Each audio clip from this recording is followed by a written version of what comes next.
जय हिंद दोस्तों। तब तक की सबसे बड़ी जो न्यूज़ निकल रहा बिहार इलेक्शन के तहत, यहाँ दोस्तों आपसे बता दें कि बिहार में दूसरे चरण के चुनाव के साथ ही 10 राज्यों में 54 सीटों पर विधानसभा चुनावों पर उपचुनाव आज। जी हाँ दोस्तों, चलिए इस न्यूज़ में आगे बढ़ते सबसे पहले आपको बता दें कि बिहार विधानसभा चुनाव के दूसरे चरण के साथ ही कल बुधवार को 10 अन्य राज्यों में 54 विधानसभा सीटों पर उपचुनाव के लिए मतदान होंगे। ऐसे में ये उपचुनाव देश की राजनीति के लिए खासे अहम साबित हो सकते हैं। बिहार में दूसरे चरण में 17 जिलों के 94 सीटों पर मतदान आज शुरू हो चुका है।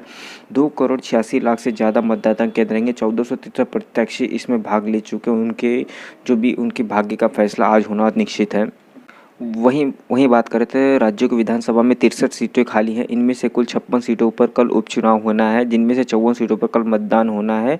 और वहीं बता दें कि उपचुनावों के नतीजे 10 नवंबर को घोषित किए जाएंगे। मणिपुर को 2 विधानसभा सीटों पर 7 नवंबर को मतदान होगा। वहीं केरल, तमिलनाडु, असम और पश्चिम बंगाल में अगले 7 विधानसभा चुनाव होने हैं। ऐसे में वहाँ के 7 सीटों पर उपचुनाव टाल दिए गए हैं। मध्य प्रदेश की बात करें तो 28 सीटों पर जो उपचुनाव होने, उनमें से 25 सीटें वहीं की हैं जहां कांग्रेस के विधायक ने इस्तीफा देकर ज्योतिरादित्य सिंधिया के नेतृत्व में भाजपा में शामिल हो गए थे। इसके बाद कमलनाथ सरकार अल्प में आ गई थी और शिवराज चौहान दोबारा मुख्यमंत्री चुने गए। बता दें कि प्रदेश विधानसभा में कुल 203 सीटों से वर्तमान में भाजपा 107 विधायक है, जबकि कांग्रेस में 88, 4 निर्दलीय, 2 बसपा और 1 सपा का विधायक है। भाजपा को बहुमत के आंकड़े तक पहुंचने के लिए इस उपचुनाव में मात्र 9 सीटों की दर्ज करने की जरूरत है, जबकि कांग्रेस को इसके लिए 28 सीटों की और जरूरत पड़ेगी। गुजरात की बात करें तो गुजरात में 8 सीटों पर उपचुनाव हो रहा है। हालांकि गुजरात में उपचुनाव का सरकार पर कोई सीधा असर नहीं पड़ेगा। 182 सीटों वाले सदन में भाजपा की 103 सीटें, वहीं कांग्रेस की फिलहाल 65 सीटें। हालांकि उपचुनाव का परिणाम यह बताएगा कि मतदाता का रुख क्या है। कांग्रेस से भाजपा में 8 नेताओं में से 5 को भाजपा उम्मीदवार बनाया गया है। उत्तर प्रदेश में 7 सीटों पर मतदान हुआ, उसमें से फिलहाल तो बीजेपी जीता है और यहाँ पे आदित्य सरकार को खासी चुनौतियों का सामना करना पड़ेगा जो अब चुनाव होने वाला है उसमें।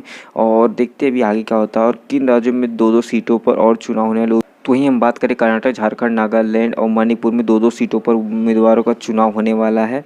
और वहीं पे आगे की बात करें तो इसमें शामिल भी हैं उड़ीसा, तिरथोल, बालासोर, सदर सीट पर चुनाव हो रहे हैं।